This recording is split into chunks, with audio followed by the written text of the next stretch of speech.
Welcome to AFAX number one stop to entertainment and trending news. Deputy President Rigathi Gachagua narrated how police officers sent to arrest him, harassed and undressed him as his wife and sons watched. Rigathi, who claimed that more than 50 police officers who stormed his home had been sent by former President Uhuru Kenyatta, said they dehumanized him during the ordeal. Speaking yesterday at Uasin Gishu County, where he attended a Thanksgiving service, the Deputy President said he had decided to forgive the law enforcers, even though they also took pictures of him after humiliating him.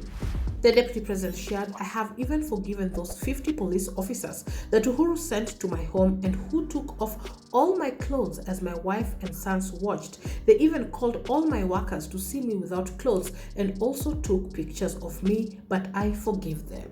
In his speech, the Deputy President asked police officers to refrain from fighting political wars on behalf of their bosses. He said, "Sometimes I feel like winning the election is just a dream. However, I wake up each morning and find out that Ruto is the president and I am the DP. I find that those police officers who are being sent to arrest me are now outside my door waiting to escort as I go about my daily business." Now, this is something that has really hurt the DP, and during his inauguration speech, we could hear him talk about the humiliation that he had gone through last year. And this is even the part where his wife decided to shed a tear as he urged that the people who stood by him during that difficult time was family, as he sensitized during his speech that Kenyans need to hold to their dear families because those are the people that matter. Now, for those who might not be aware what happened last year in July, then the Deputy President was Madira, Member of Parliament.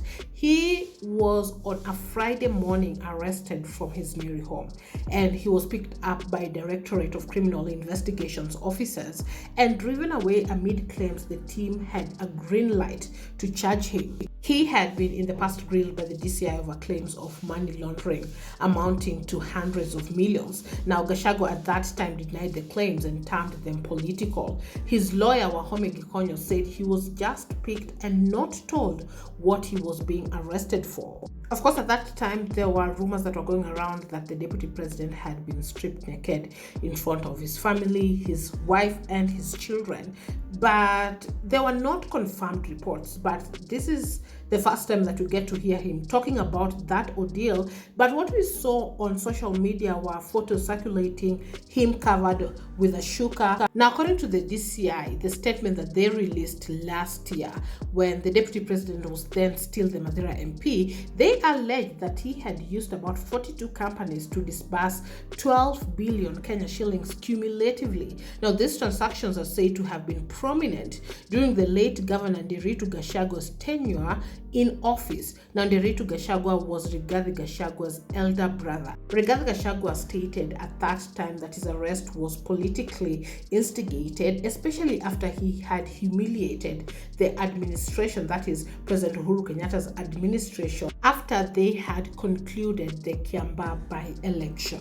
Now, speaking of family and the humiliation that he had gone through in front of his children, the Deputy President, during his late brother's burial, noted that his house gets lonely since his two sons were grown up and do not stay at home most of the time. So he wished that he had another child, one more child, with his wife Dorcas Gachagua. Now, Rigathi termed it foolish to have listened to the Wazungu and heeded their advice of family planning rather than having many kids. He shared, "I think some of us were not wise. When Wazungus came, they told us to get only 2 kids and we accepted. Looking back in my case, I think it was foolish." Now, he might have just 2 children and his wife by his side, but he had expressed previously that these are the people that stood by him, prayed for him during his most trying times, and that is last year. Well, thanks so much for watching. You're up to date. Please subscribe if you haven't. Also turn on your post notifications so you're notified once new uploads are up, and I'll see you on the next one. Bye.